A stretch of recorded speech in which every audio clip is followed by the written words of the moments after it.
Saludos por aquí nuevamente, esta vez de una manera virtual, para continuar con nuestras clases de teología bíblica, específicamente el tema de los pactos de Dios.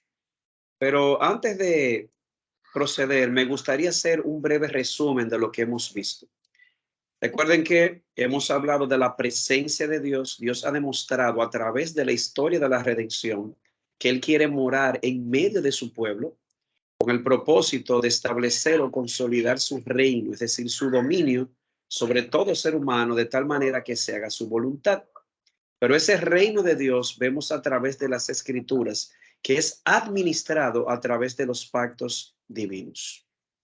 Después de haber visto eso, pues simplemente vimos el concepto bíblico de los pactos y vimos básicamente 5 términos hebreos que se utilizan en el Antiguo Testamento y que están relacionados a los pactos. Berit, que es el más común, Karat, Alá, Shabbat y Nasaya. Luego vimos 5 términos griegos que se utilizan en el Nuevo Testamento para referirse o que están vinculados básicamente con lo que es los pactos. La palabra diateque, la palabra diatitemai, omnuo, orcos y orcomosía. Cosas que ya se hablaron y se discutieron, de modo que simplemente lo voy a pasar un poquito rápido. De ahí pasamos a la definición, que es un pacto de Dios. Es una relación Señor-siervo en la que el Señor, basado en su benevolencia o en su gracia o buena voluntad, hace promesas juramentadas de bendición o de buena voluntad hacia el siervo o hacia la comunidad, aunque muchas veces promesas que están atadas a ciertas condiciones. Y decíamos que el concepto más parecido a los pactos de Dios no son los convenios modernos entre dos personas iguales. No, son los tratados de vasallaje que se practicaban en la antigüedad, donde había un señor, un rey o una nación conquistadora y un reino vasallo que experimentaba las misericordias o la bendición de ese rey y que al mismo tiempo debía serle leal y que la lealtad estaría premiada con ciertas bendiciones, aunque sancionada por su infidelidad. Vimos 5 elementos que tienen todos los pactos de Dios. Partes contratantes, siempre está el Señor Dios y siempre está o un siervo fiel o una comunidad redimida. Fundamento de gracia, todos los pactos de Dios se fundamentan sobre la gracia de Dios, no sobre el mérito ni del siervo ni de la comunidad. Mandamientos y preceptos siempre en todos los pactos. Después de la gracia salvadora viene la ley o los mandamientos. Básicamente enseñándole al pueblo de Dios cómo debe comportarse un siervo redimido o una comunidad redimida. Vienen luego las promesas juramentadas de bendición o de maldición en algunos casos y las provisiones, porque Dios siempre provee lo que su siervo o su comunidad necesita para llevar a cabo su voluntad. Luego vimos las características de todos los pactos. Hay 5 características. Primero, exhiben solemnidad formal, y esa solemnidad formal se ve en el hecho de que no son simples promesas, sino de que también se interponen juramentos. Y además, algunos pactos están vinculados con ciertas ceremonias de ratificación. Por ejemplo, el primer pacto, el pacto mosaico, se hizo o se inauguró derramando sangre. El nuevo pacto se inauguró también con el derramamiento de la sangre de Cristo, que es la sangre del nuevo pacto. Los pactos de Dios también exhiben pluralidad numérica, porque son varios pactos hechos con personas distintas, ratificados en tiempos distintos, en lugares distintos de la historia, aunque todos unidos por una misma promesa, como veremos. También todos los pactos exhiben historicidad temporal, porque esos compromisos de Dios con su siervo, con su comunidad, fueron hechos en momentos específicos del tiempo y en el espacio. Además, los pactos de Dios exhiben perpetuidad orgánica. ¿Por qué? Porque como se ha visto una y otra vez durante estas clases, las estipulaciones, así como también las bendiciones o maldiciones de un pacto, no solamente son experimentados por el siervo o la comunidad, sino también por sus descendientes después de ellos. Y por último, unidad evangélica, porque aunque en la Biblia podemos ver pluralidad numérica de pactos, todos los pactos, independientemente de con quién haya sido hecho o cuáles hayan sido los términos de ese pacto, todos están unidos por una promesa evangélica, la promesa de la simiente que vendría a salvar a los descendientes de la mujer. Y eso lo vimos también en nuestras clases. De ahí pasamos a la identidad. Se identificaron 8 pactos a través de la historia de la redención, 5 de ellos hechos con siervos fieles y 3 de ellos hechos con comunidades redimidas. Entre los pactos que Dios hizo con siervos fieles encontramos el pacto adámico, que fue el pacto que Dios hizo con Adán antes de la caída, el pacto noénico, el pacto que Dios hizo con su siervo Noé, quien halló gracia ante sus ojos, el pacto abrahámico, el pacto que Dios hizo con su siervo Abraham, donde le prometió no solamente una parentela, sino también una tierra y un descendiente que llevaría la bendición al mundo, dándole reversa a la maldición de Génesis 3:17. El pacto davídico, el pacto que Dios hizo con su siervo David, en el cual le prometió que todos sus descendientes se sentarían en el trono si eran fieles. Le prometió también bajo juramento que uno de sus hijos le construiría casa al Señor. Y la promesa clímax que se vincula con la promesa hecha a Abraham, de que uno de sus descendientes, que la simiente de la mujer, la simiente de Abraham, dicho sea de paso, se sentaría en el trono de David para reinar por siempre sobre la casa de Israel o sobre el pueblo de Dios. Y también vimos un pacto que muchas veces no se ha tomado en cuenta, y es el pacto mesiánico. Y no estamos hablando del nuevo pacto, porque el nuevo pacto es un pacto que Dios hizo con una comunidad. Cuando hablamos del pacto mesiánico, nos referimos a ese pacto en el cual Dios le juró a su hijo.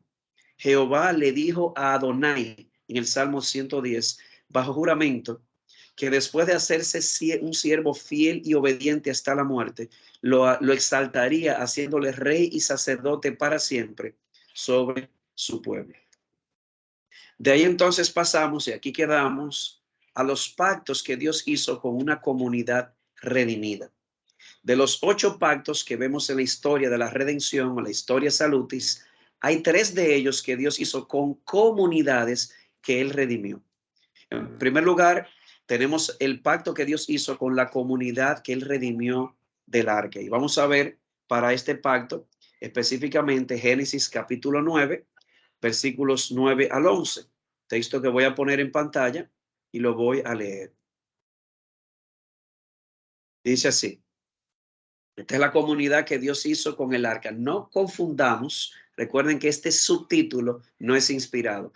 No es lo mismo el pacto que Dios hizo con su siervo Noé, a quien le juró o le prometió bajo juramento que lo salvaría de la ira venidera, que se refería al diluvio, y así lo hizo a él y a sus descendientes.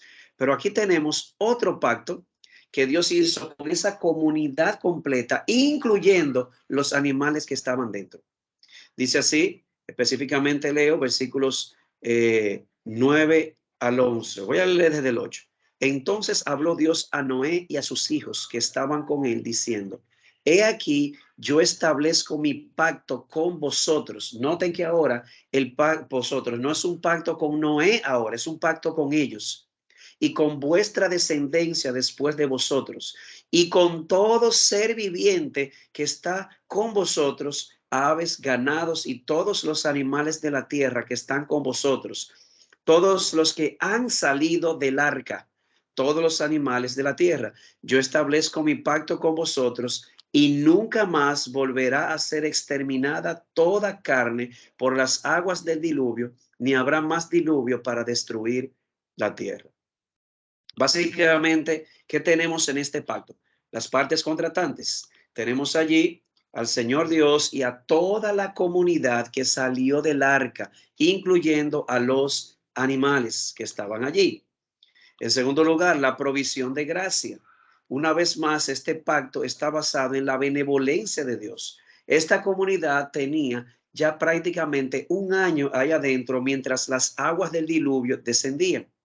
Y dice Génesis capítulo 8 que Dios se acordó de Noé y todos los que estaban en el arca. Obviamente, eso no significa que Dios los había olvidado. Se acordó significa, se acordó de la promesa que le había hecho y se acercaba el tiempo del cumplimiento. de que se acercaba el momento de ellos salir. Y una vez salieron, al igual que en todos los pactos, le dio ordenanzas creacionales o mandatos creacionales. Básicamente, leo nuevamente en los versos 1 al 2 del capítulo 9. Y bendijo Dios a Noé y a sus hijos y les dijo: sed fecundos y multiplicaos y llenad la tierra.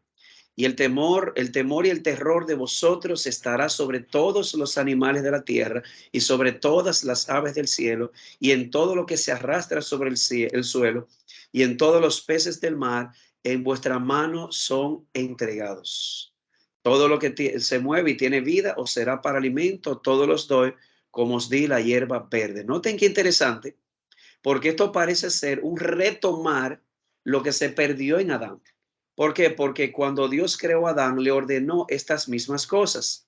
Le ordenó a que se multiplicaran, a que llenaran la tierra, y también se le ordenó a Adán que sojuzgara la tierra, la pusiera bajo su dominio, y se le ordena exactamente lo mismo a Noé y a su familia al salir del arca, con ahora un agregando, y es que ahora, como provisión, le agregaba una dieta carnívora. Antes, cuando Dios le dio estas ordenanzas a Adán, le dijo: todo árbol del huerto se le dio, o toda planta del campo. Ahora se le agrega no solamente las plantas del campo, sino también carnes para ellos poder ingerir ante estas nuevas circunstancias que enfrentarían después del diluvio.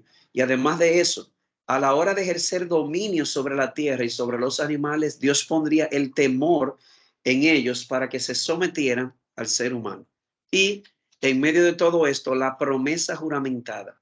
Dios prometió bajo juramento a todos los que salieron del arca y a sus descendientes que Dios no volvería a destruir la tierra con un diluvio. Dios estaba prometiendo estabilidad cósmica hasta que se cumpliera su plan, hasta que se cumpliera su propósito y llegara entonces el juicio, ya no con agua, sino con fuego, en aquel día cuando Cristo venga, según segunda de Pedro, capítulo 3, versículos 5 y 6. De modo que no importa lo que hayan dicho los mayas, no importa lo que hayan dicho las sociedades del mundo tratando de infundir temor, el mundo va a permanecer hasta que Dios lo diga. Segunda de Pedro lo dice en el capítulo 3, versículos 5 y 6, que la palabra de Dios que trajo el diluvio es la misma palabra de Dios que ahora sostiene el universo hasta el día en que se cumpla su propósito y llegue el juicio, ya no con agua, sino con fuego. Esa promesa Dios la hizo y se ha cumplido. Y la señal de este pacto, según los versículos 12 al 17 de Génesis 9, es el arco que fue puesto en las nubes. Y de una manera asombrosa, este arco no estaría en las nubes para recordarle al ser humano la promesa de Dios, sino para recordarle a Dios la promesa juramentada que él hizo. Mírenlo ustedes mismos, desde el versículo 12. Y dijo Dios: esta es la señal del pacto que hago entre yo y vosotros y todo ser viviente que está con vosotros por todas las generaciones. Pongo mi arco en las nubes y será por señal del pacto entre yo y la tierra. Y acontecerá que cuando haga venir las nubes sobre la tierra, se verá el arco en las nubes y me acordaré del pacto que hay entre yo y vosotros y entre todo ser viviente de toda carne, y nunca más se convertirán las aguas del diluvio para destruir toda carne. Cuando el arco esté en las nubes, lo miraré para acordarme del pacto eterno entre Dios y todo ser viviente de toda carne que está sobre la tierra. Y dijo Dios a Noé: esta es la señal del pacto que he establecido entre yo y toda carne que está sobre la tierra. Noten que este pacto no solamente fue hecho con ellos, sino también con sus descendientes. Dios juró que no volvería a destruir la tierra, sino que garantizaría su estabilidad y su desarrollo precisamente para Dios cumplir su plan salvador hasta el día del juicio. Y cuando él vea el arco, cuando él ve el arco entre las nubes, él se acuerda del pacto para no destruir la tierra. Y aquí, como una nota al pie de la página, qué triste lo que vemos hoy. El arco le pertenece a Dios, no a la comunidad LGTBQRST@gmail.com. Ellos se han usurpado ese hermoso símbolo y lo han utilizado para justificar la distorsión de lo que Dios estableció. Y cuando Dios ve su propio arco, en ese momento Él se detiene para no destruir el mundo con su ira, porque Él lo prometió de que no destruiría la tierra hasta que no se cumpla su plan redentor. Qué paciente es Dios. Pero esa paciencia debería llevar al mundo al arrepentimiento. Otro pacto que Dios hizo con una comunidad redimida es el pacto, el antiguo pacto, es decir, el pacto que Dios hizo con la comunidad que Él redimió de Egipto, el Israel étnico, el Israel carnal o la familia de Israel. Y de hecho, podemos ver este pacto por primera vez, como Dios le había prometido a Abraham que haría un pacto con su descendencia, pero podemos ver este pacto establecido en Horeb, en la montaña, en Éxodo 19, 4 al 6, que me voy a tomar la libertad una vez más de leer.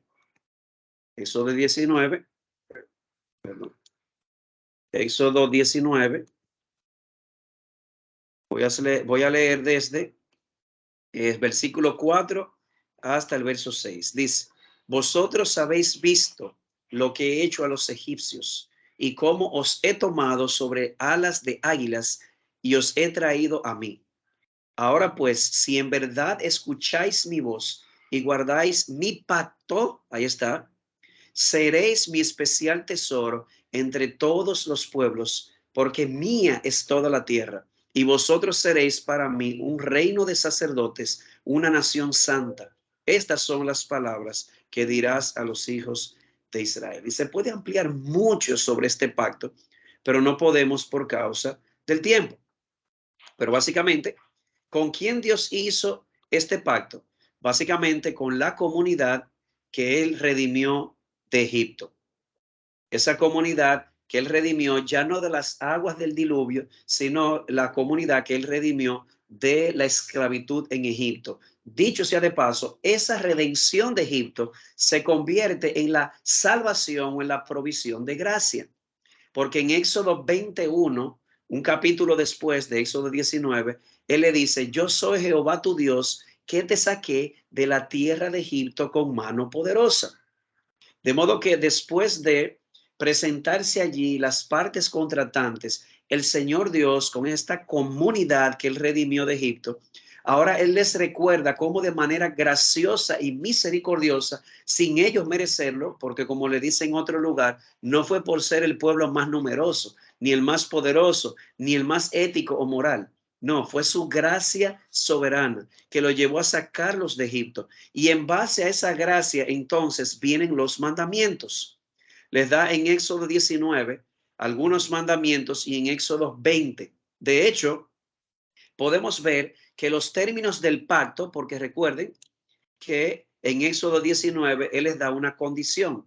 Él le dice, si en verdad escucháis mi voz y guardáis mi pacto, en otras palabras, este pacto entre Dios y la comunidad que Él redimió de Egipto, es decir, Israel, que estaba fundamentada sobre la gracia soberana de Dios que los redimió de Egipto. Ahora, después de la redención, viene la ley.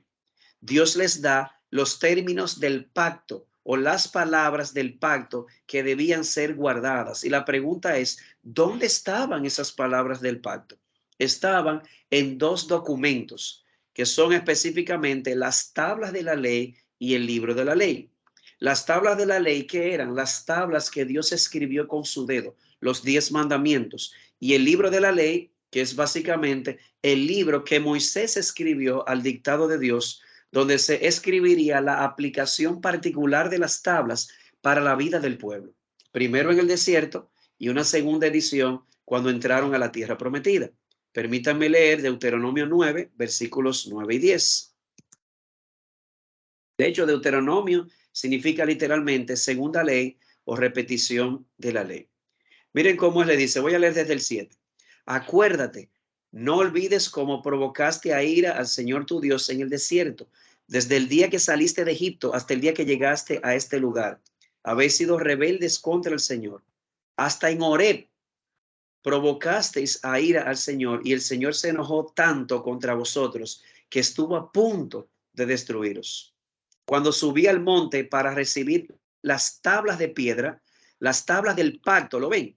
Las tablas de piedra son las tablas del pacto. Es decir, guardar el pacto para Israel significaba guardar lo que estaba escrito en las tablas de la ley, que el Señor había hecho con vosotros, y quedé en el monte 40 días y 40 noches. No comí pan ni bebí agua. Y el Señor me las dio, me dio las dos tablas de piedra escritas por el dedo de Dios. Y en ellas estaban todas las palabras que el Señor os había dicho en el monte, de en medio del fuego, el día de la asamblea. De modo que los términos del pacto estaban básicamente en las tablas de la ley, pero también estaban en el libro de la ley, Deuteronomio 31:9. Eran los dos documentos. En el 31:9 leemos, y escribió Moisés, noten, ahora no es Dios, ahora es Moisés quien escribió esta ley y la dio a los sacerdotes, hijos de Leví, que llevaban el arca del pacto del Señor, a todos los ancianos de Israel. Déjenme yo ponerlo con un poquito de contexto, un poco más amplio. El punto es lo que Moisés escribió ahora en el libro de la ley, y que fue dado a los sacerdotes para que fuese puesto al lado del arca del pacto. Las tablas que Dios escribió se pusieron dentro del arca, el libro se puso fuera del arca o al lado. Lo interesante es que las tablas son llamadas las tablas de la ley, mientras que el libro y las tablas del pacto, mientras que el libro es llamado el libro del pacto. Libro que comenzó Moisés, pero que luego completó Josué cuando lo sustituyó en el liderazgo. Y esto es importante, porque aunque nosotros por asuntos didácticos dividimos las leyes de Israel en ceremoniales, civiles y morales, al final, para el pueblo de Israel no existía esa división. Para el pueblo de Israel, la ley era la ley. Las palabras del pacto eran las palabras del pacto, estuviesen en las tablas o estuviesen en el libro. Porque el hecho de que Dios haya escrito las tablas con su dedo y el hecho de que haya sido Moisés el que haya escrito en el libro al dictado de Dios, al final la autoridad es la misma porque la fuente es la misma. Dios. Moisés fue simplemente el instrumento de lo que se escribe en el libro, pero no el autor. De modo que ese pueblo que Dios había redimido de Israel, de Egipto, por gracia, porque la redención siempre viene primero que la ley. Ahora Dios le daba mandamientos, las palabras del pacto que ellos debían guardar y que estaba en las tablas de la ley y en el libro de la ley. Y junto con esos mandamientos venía una promesa que, si notaron en Éxodo 19, estaba en condicional. Dijo, si ustedes guardasen mi pacto, si ustedes guardan mi pacto, es decir, si guardan las palabras escritas por Dios en las tablas o escritas por Moisés en el libro de la ley, entonces seréis mi especial tesoro. O dicho de otro modo, Dios le prometió bajo juramento a Israel que si ellos eran fieles a los términos del pacto, Él sería su Dios y ellos serían su pueblo.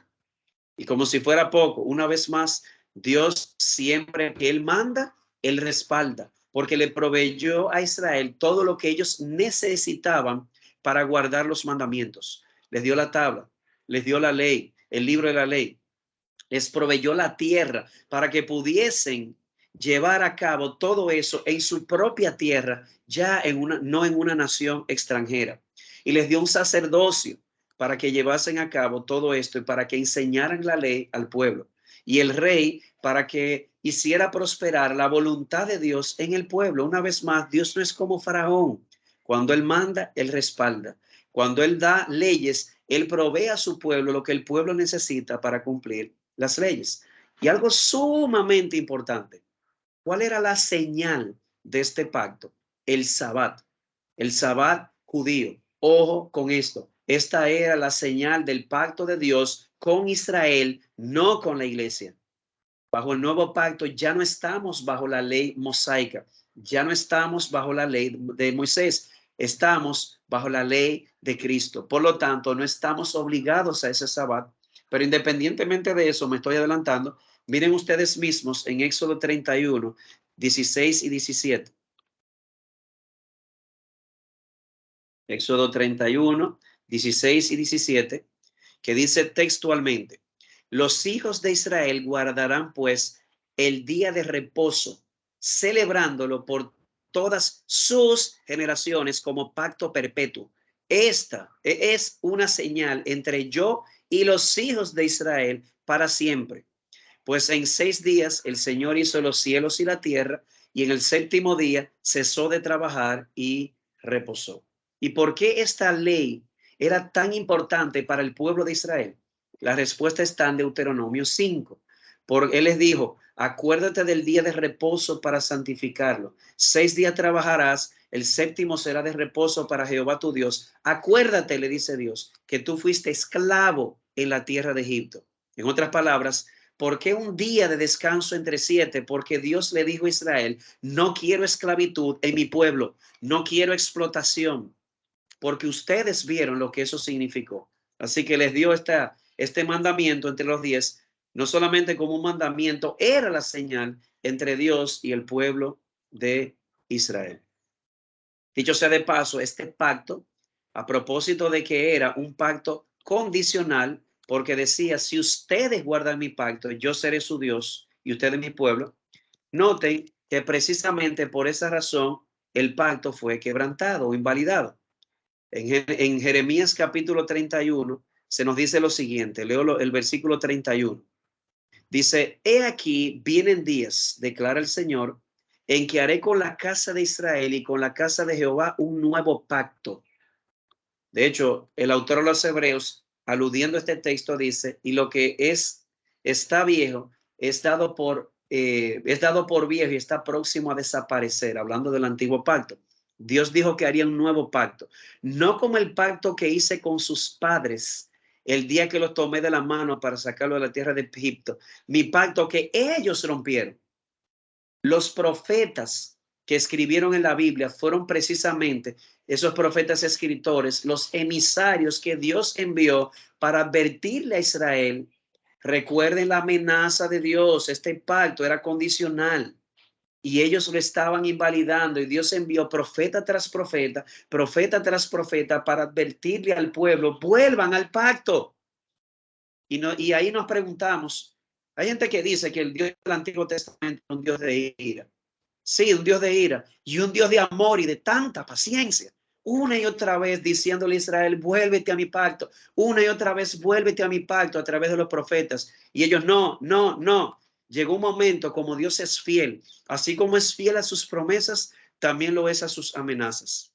Y tal como había dicho, el pueblo tuvo que experimentar el cautiverio y fueron llevados, aunque Dios, que es rico en misericordia, había prometido hacer un nuevo pacto con ese remanente fiel que volvería otra vez a la tierra y que injertaría dentro de ese nuevo pueblo a los gentiles que creyeran para hacer una nueva comunidad, la comunidad del nuevo pacto que veremos precisamente en este momento.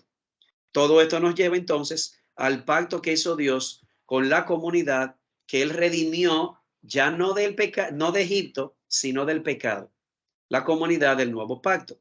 De hecho, voy a leer nuevamente Jeremías 31, versículos 31 al 34. Dice, he aquí vienen días, declara el Señor, en que haré con la casa de Israel y con la casa de Judá un nuevo pacto. No como el pacto que hice con sus padres en el día que los tomé de la mano para sacarlos de la tierra de Egipto. Mi pacto que ellos rompieron, aunque yo fui un esposo para ellos, declara el Señor. Este es el pacto que haré con la casa de Israel después de aquellos días, hablando después de que Dios los traiga del cautiverio. Dice, pondré mi ley dentro de ellos y sobre sus corazones la escribiré. Primera promesa. Dios haría una obra transformadora en ellos. Ya la ley no estaría en tablas de piedra, estaría escrita sobre sus mentes y sobre sus corazones. Dice, y yo seré su Dios y ellos serán mi pueblo. Segunda promesa, ese pueblo transformado a una transformación desde adentro, ahora sería el nuevo pueblo de Dios. No toda la nación de Israel, sino solamente los israelitas que se volvieran a Dios y creyeran. Y de hecho serían añadidos también los gentiles que creen, como vamos a ver más adelante. Dios pondría su ley en sus mentes y corazones, sería ahora el Dios de ellos y ellos un nuevo pueblo. Dice, y no tendrán que enseñar más cada uno a su prójimo y a cada cual a su hermano, diciendo, conoce el Señor, porque todos me conocerán. En otras palabras, todos serán creyentes, desde el más pequeño hasta el más grande, declara el Señor. Es decir, que a diferencia del pacto que él hizo con Israel, en Israel todos eran parte de este pacto, desde el más grande hasta el más pequeño. Por eso los hijos de los israelitas se circuncidaban al 8º día. Por eso tomaban de la Pascua, porque eran parte de ese pacto, pero no necesariamente tenían un corazón transformado. Pero en el nuevo pacto sería distinto. Ahora todos serían creyentes, todos conocerían al Señor, y la promesa sobre la que se fundamenta todo eso, pues perdonaré su maldad y no recordaré más su pecado. De modo que hay un nuevo pacto que Dios hizo con la comunidad que él redimió, pero ya no de Egipto, sino del pecado. Yo perdonaré la maldad de ellos. Y esa comunidad comenzó con el remanente fiel de Israel. El remanente fiel significa todos los que creyeron al Mesías, porque los que no creyeron fueron arrancados de ese árbol. No te engañes con esto, no te confundas. Una persona, por ser israelita, eso no garantiza que es verdadero pueblo de Dios. Míralo tú mismo, porque creo que muchos se confunden con esto. Mira Hechos capítulo 3, el mensaje de Pedro. Dice Pedro, citando a Moisés. Dice, voy a leer desde el 20, eso es Pedro hablando. Y él envíe a Jesús el Cristo, designado de antemano para vosotros, a quien el cielo debe recibir hasta el día de la restauración de todas las cosas, acerca de lo cual Dios habló por boca de sus santos profetas desde tiempos antiguos. En otras palabras, estaba profetizado sobre el Mesías. Moisés, a propósito, dice Pedro, dijo, el Señor Dios os levantará un profeta como yo de entre vuestros hermanos. A él prestaréis atención en todo cuanto os diga. Está citando Deuteronomio 18. Y sucederá que todo el que no preste atención a aquel profeta será totalmente destruido de entre el pueblo. La Reina Valera dice cortado del pueblo. El nuevo pacto que tiene como promesa básica, ustedes serán mi pueblo y yo seré su Dios, comienza aquí, cuando llega Juan el Bautista, y Juan el Bautista comienza a hacer una poda evangélica diciéndole al pueblo de Israel, arrepiéntanse porque viene el Mesías y no me vengan que ustedes son hijos de Israel, hijos de Abraham, porque Dios le puede levantar hijos a Abraham, aún a estas piedras, arrepiéntanse. Vuélvanse a Dios, y ese arrepentimiento sería el camino que los llevaría directamente al Mesías. Y el que no crea en el Mesías, el que no lo escuche, será cortado del pueblo, no del pueblo físico, del pueblo de Dios. Por lo tanto, aunque muchos permanecieron siendo judíos étnicos o israelitas étnicos, no todos ahora eran parte del pueblo de Dios. Y como si fuera poco, si vamos a Romanos capítulo 11, noten ahora lo que hace Dios con ese árbol. Dice, porque si, voy a leer desde el 15, si en alguna manera puedo causar celos a mis compatriotas, los judíos, y salvar a alguno de ellos, porque si el excluirlos a ellos es la reconciliación del mundo, ¿qué será su admisión sino vida de entre los muertos? Si el primer pedazo de la masa es santo, también lo es toda la masa. Y si la raíz es santa, también son todas las ramas. Pero si algunas de las ramas fueron desgajadas o arrancadas, y tú, hablándole Pablo a los gentiles, siendo un olivo silvestre, fuiste injertado entre ellas y fuiste hecho participante con ellas de la rica savia de la raíz del olivo, no seas arrogante para con las ramas, no seas arrogante. Dice aquí, y si eres arrogante, recuerda esto, que no eres tú el que sustenta la raíz, sino que la raíz te sustenta a ti. Muy cierto, dice el verso 20. Ellos, hablando de las ramas naturales, los israelitas según la carne, o muchos de ellos, fueron desgajados por su incredulidad. Y tú, por la fe, te mantienes firme. Pero luego agrega que si ellos creían, dice que Dios tenía el poder, dice aquí, para volverlos a injertar. En otras palabras, el nuevo pacto en el que Dios hace con el nuevo Israel la comunidad redimida del pecado, comienza básicamente con los israelitas que creyeron en el Mesías. Los demás fueron cortados. No tienen el derecho de ser llamados pueblo de Dios. El pueblo de Dios es el remanente fiel que se ha arrepentido y ha creído en él. Y como si fuera poco, esta comunidad del nuevo pacto ahora son injertados los gentiles que creen. Y en todo esto hay una provisión de gracia. Dios a esta comunidad redimida la ha liberado o redimido en su gracia, ya no de Egipto, ya no de Babilonia, sino del pecado mismo. Porque dice Jeremías 31:34, perdonaré la maldad de ellos, llamará su nombre Jesús, porque él salvará a su pueblo de sus pecados. Ese es el más grande opresor, el pecado. Israel incluso en un momento se vio libre de toda potencia extranjera y llegaron a su clímax mientras estuvieron liderados por Salomón. Pero ¿saben lo que sucedió? El pecado seguía dentro. Afuera no había enemigos, pero el pecado seguía dentro y cayeron nuevamente. Pero estaba escrito esto, que Dios salvaría a su pueblo del más grande opresor, del pecado. Y una vez hace un pacto con esta comunidad que él redimió del pecado, por medio del arrepentimiento y fe, ahora les da una nueva ley que Gálatas, Pablo le llama en el libro de Gálatas la ley de Cristo. Ya no estamos bajo la ley de Moisés. Gálatas lo dice muy claro. Esa ley fue dada al pueblo para llevar el pueblo a la madurez. No sé si lo recuerdan. Y de hecho, Pablo utiliza la figura de un niño que está bajo mentores. Él dice, mientras un niño es menor de edad, está bajo tutores hasta que llegue a la mayoría de edad. La ley fue precisamente ese mentor, la ley mosaica, que Dios utilizó para llevar a su pueblo Israel, que no tenían todos un corazón circuncidado, a la madurez. Pero una vez llega la simiente prometida, el descendiente de Eva, el descendiente de Abraham, el descendiente de David, el salvador del mundo, el salvador de los pecados. Entonces ahora él trae su nueva ley, la ley de Cristo. Y promete, como vimos en Jeremías, una obra transformadora. Pondré mi ley en sus mentes y corazones. Promete también, yo seré su Dios, ellos serán mi pueblo. Les promete, todos me conocerán, dice el Señor, desde el más pequeño hasta el más grande. Y les promete también, porque perdonaré la maldad de ellos. Qué rica provisión. De hecho, pueden ver aquí o desde ya que las bendiciones del nuevo pacto ya no son tanto bendiciones materiales, porque el pueblo de Dios no está en la tierra de Canaán, sino que está disperso entre todas las naciones, pueblos, tribus y lenguas. Por lo tanto, ya no están sujetos a un lugar específico como estaba Israel. Por lo tanto, las bendiciones son más provisiones espirituales. Y ojo con esto, Dios nos da la ley de Cristo, pero nos da precisamente una mente y un corazón transformado por la obra de la regeneración, precisamente para nosotros cumplir esa ley de Cristo, y nos da el estímulo del perdón de pecados. En ti hay perdón para que tú seas obedecido.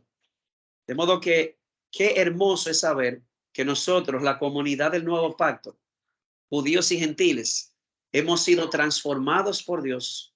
Ahora somos el pueblo de Dios, conocemos a Dios de manera experimental. Como si fuera poco, nuestros pecados han sido perdonados. Y al igual que los demás pactos, este tiene una señal nueva. Y esa señal es la cena del Señor o la mesa del Señor.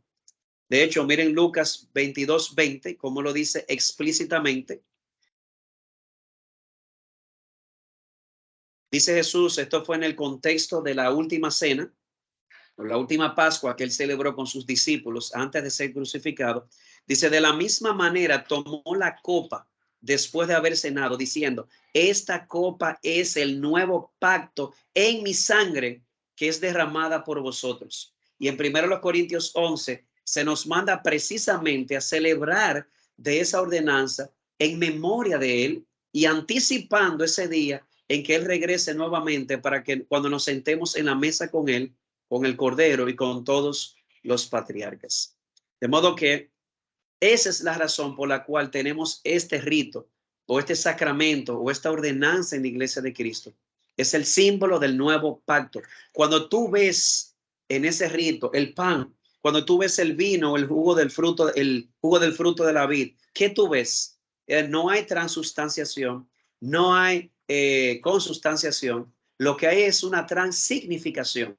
Es decir, que por la fe los elementos toman un significado. Cuando ves el pan, ¿qué ves? El cuerpo de Cristo que fue partido una sola vez, la sangre de Cristo que fue derramada una sola vez para comprar todas las promesas del nuevo pacto que tú y yo hoy disfrutamos. ¿Sabes por qué Dios ha puesto su ley en tu mente y corazón? ¿Sabes por qué eres el pueblo de Dios a pesar de tu pecado? ¿Sabes por qué conoces a Dios de manera experimental? ¿Sabes por qué Dios ha perdonado tu pecado? Por lo que Cristo hizo en la cruz, por su sangre derramada en la cruz, por su cuerpo partido en la cruz. Yo te ruego, no descuides esa santa ordenanza, porque es la señal del nuevo pacto. De modo que hasta aquí los pactos con un siervo justo y los pactos con una comunidad redimida. Ahora bien, yo quiero hablar un poco ahora de la teología que está detrás de todos estos pactos. O dicho de otra manera, yo quiero que veamos brevemente la importancia teológica que tienen los pactos de Dios. Y se pueden resumir en 5 asuntos. En primer lugar, el enfoque redentor. Teológicamente hablando, noten que todos los pactos de Dios tienen un enfoque redentor. Antes de la caída, el propósito del pacto de Dios con Adán era mantener la relación de Dios con Adán, pero como vino el pecado a partir de la caída, el propósito de los pactos es recuperar la relación que se rompió precisamente con el pecado de Adán. De modo que los pactos tienen un enfoque redentor porque todos tienen que ver o todos son un marco en el cual Dios se relaciona con un siervo justo o con una comunidad que Él ha redimido en su gracia. De hecho, podemos ver la redención del diluvio, cómo Dios redimió a esta comunidad redimida del diluvio. Vemos cómo Dios también redimió a una comunidad que Él sacó de Egipto y luego de Babilonia. Y luego vemos también una comunidad que Él ha redimido del pecado, que es la comunidad del nuevo pacto. Lo interesante del caso es que cada comunidad redimida, redimida del diluvio, redimida de Egipto, redimida del pecado, cada una de ellas está conectada de manera orgánica a un siervo fiel. Por ejemplo, la comunidad que Dios redimió del diluvio está conectada a un siervo fiel con quien Dios había hecho un pacto, Noé. Dios hizo primero un pacto con Noé, su siervo, y luego un pacto con esta comunidad redimida y que están orgánicamente conectados.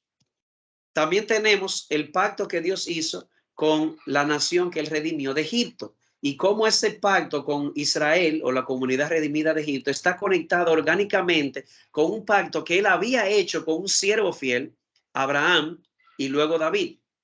Es decir, los pactos de comunidades redimidas están orgánicamente vinculados a pactos que Él hizo con siervos justos.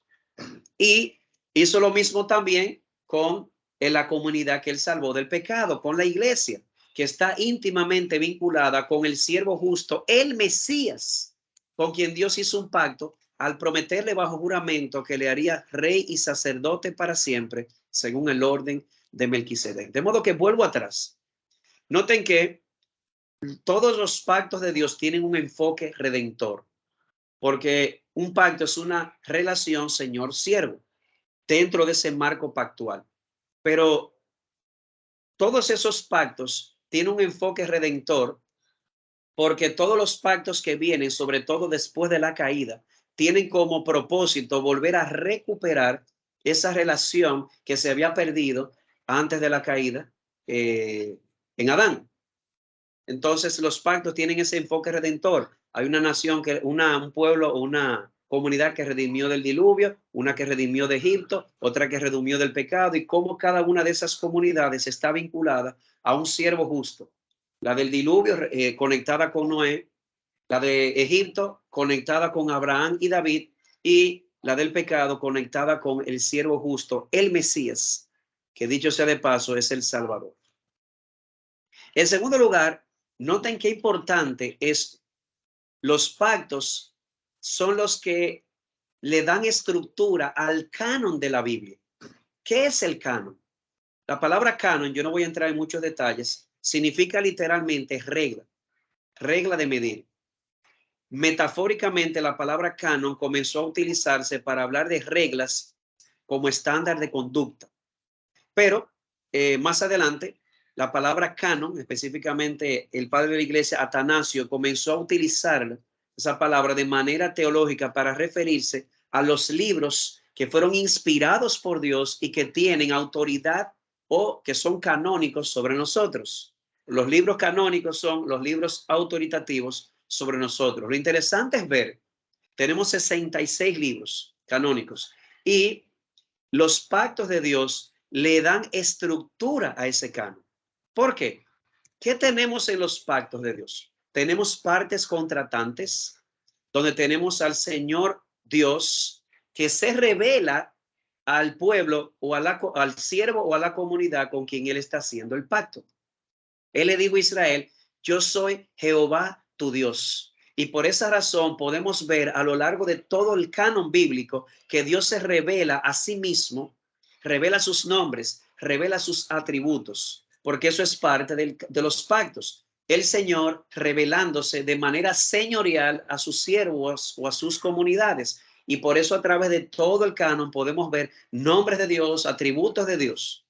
Además, luego de las partes contratantes, ¿qué vimos?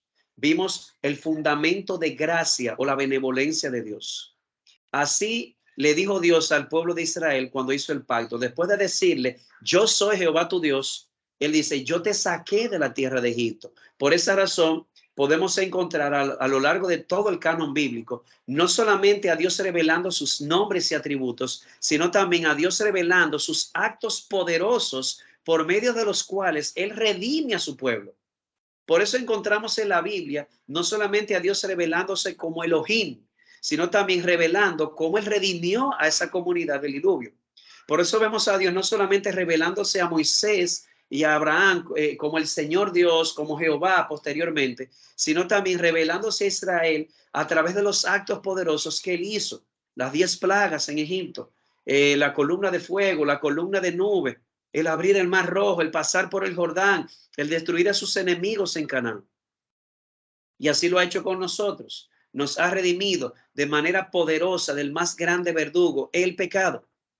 Además, en los pactos que encontramos, también encontramos leyes y estipulaciones. Por lo tanto, lo natural es encontrar en el canon no solamente a Dios revelando sus nombres y revelando sus acciones poderosas, sino también revelando sus leyes y estipulaciones.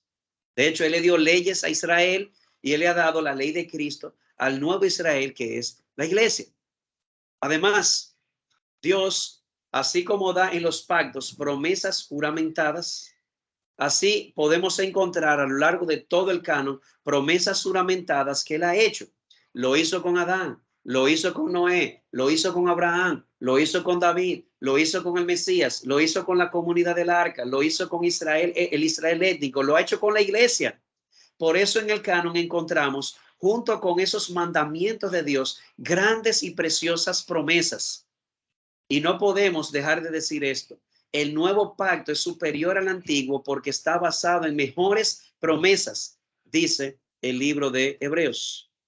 Y además, así como podemos ver a lo largo de los pactos, otro elemento que son las provisiones de Dios, naturalmente vamos a encontrar en el canon bíblico a Dios proveyéndole a su pueblo lo que el pueblo necesita para obedecer su palabra. Tenemos la escritura bajo el nuevo pacto, tenemos la iglesia, tenemos los sacramentos, tenemos la disciplina. Eso es simplemente hablando de la iglesia, porque vimos cómo Dios le proveyó a Israel, cómo le proveyó a Adán, cómo le proveyó a Noé, cómo le proveyó a Abraham, cómo le proveyó a David.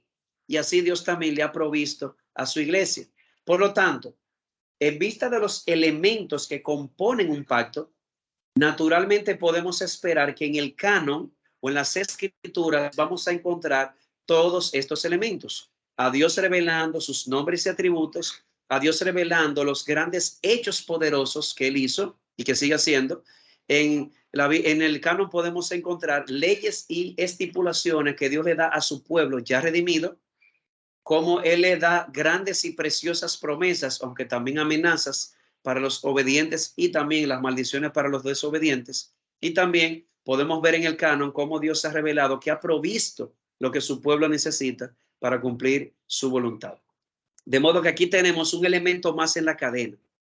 Vimos a Dios estando presente en medio de su pueblo, estableciendo su reino o su gobierno o soberanía real sobre su pueblo, un reino que es administrado a través de los pactos y un pacto que le da forma al canon o a la palabra canónica que Dios le dio a su pueblo en las diferentes etapas de la historia de la salvación. En tercer lugar, hablando de la importancia teológica de los pactos de Dios, los pactos también regulan la naturaleza de la obra de Cristo. ¿Cómo así que los pactos regulan la naturaleza de la obra de Cristo? Para ponerlo en términos sencillos, en virtud del pacto que Dios hizo con Abraham, de hecho recuerden que Dios le prometió a Abraham: uno de tus descendientes revertirá la maldición y llevará la bendición a todas las naciones de la tierra. Pues bien, esa simiente es Cristo. Es decir, los pactos regulan la naturaleza y la obra de Cristo. ¿Por qué? La promesa hecha a Abraham de un descendiente, una simiente que llevaría la bendición, es Jesús. Miren, además de, en virtud del pacto davídico, Dios le prometió a David: un descendiente tuyo reinará o gobernará sobre la casa de Israel por siempre. Por lo tanto, la pregunta surge: ¿quién es ese descendiente de David? El Mesías, el Cristo. Él es el descendiente de David y él está sentado ahora a la diestra del Padre y gobernando sobre su iglesia, el pueblo de Dios, porque él es la cabeza y su iglesia es su cuerpo. Y en virtud del pacto mesiánico, el pacto que Dios hizo con el mismo Mesías, él es el sacerdote para siempre, según el orden de Melquisedec. De modo que él es el profeta, el sacerdote y el rey por excelencia, que hace expiación por el pecado y que intercede por su pueblo en base a su mismo sacrificio. Además, en cuarto lugar, hablando de la importancia teológica, los pactos de Dios, noten que tienen una estructura de benevolencia, es decir, de buena voluntad. Y eso lo vemos por la unión que tiene la humanidad con la raza de Noé. Dios comenzó con Adán y Eva, pero recuerden que vino un diluvio que destruyó toda carne. Y hay un nuevo Génesis, un nuevo inicio con la comunidad que salió del arca: Noé, su esposa, los hijos de Noé y sus esposas, y todos los animales que salieron de allí. Y Dios dijo precisamente que para cumplir su plan redentor y hacer los pactos que iba a hacer con Abraham, con Israel, con David, con el Mesías, con la iglesia, él prometió una estabilidad cósmica. No volvería a destruir más la tierra por agua hasta que llegaría el juicio con fuego, donde él va a destruir a los enemigos de su pueblo, pero para hacer nuevas todas las cosas. Entonces, toda la bendición del pueblo de Dios, tanto en el antiguo como en el nuevo pacto, ocurre en el contexto del pacto que Dios hizo con Noé antes del diluvio y luego el pacto que él hizo con los que salieron del arca. Todos esos pactos se desarrollaron a través de la historia porque Dios le dijo a Noé y a los que salieron del arca: no destruiré la tierra hasta que todo esto se cumpla. Y el punto es que Dios hace todas estas cosas en el contexto de la benevolencia, favor y gracia común al hombre y al animal, todos descendientes de los moradores del arca. Por último, hablando de la importancia teológica de los pactos, recuerden que los pactos tienen un fundamento evangélico. Todos tienen un fundamento evangélico, independientemente de que las estipulaciones y promesas que se le hicieron a Noé no eran las mismas de Abraham. Independientemente de eso, tenían ambos el mismo fundamento evangélico. ¿Cuál fundamento? La promesa de la simiente que vendría a aplastar la cabeza de la serpiente y redimir a su pueblo. Noé se salvó del pecado y se salvó del infierno por la obra del Mesías. Abraham también, David también. La comunidad del pacto, aquellos que estaban dentro del arca, los que se salvaron eternamente, se salvaron por la fe en el Mesías.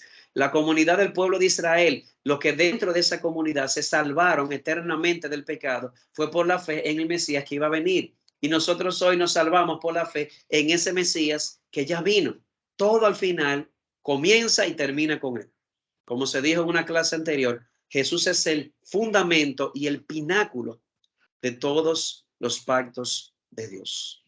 De modo que, ¿qué más decir? A Jesús sea la gloria. A Dios sea la gloria por su fidelidad, porque Él cumple sus promesas, y lo hemos visto pacto tras pacto. Y a Jesús sea la gloria, porque todos los pactos están unidos por una promesa, la promesa del Mesías, que vendría a salvarnos del más grande verdugo, nuestro pecado.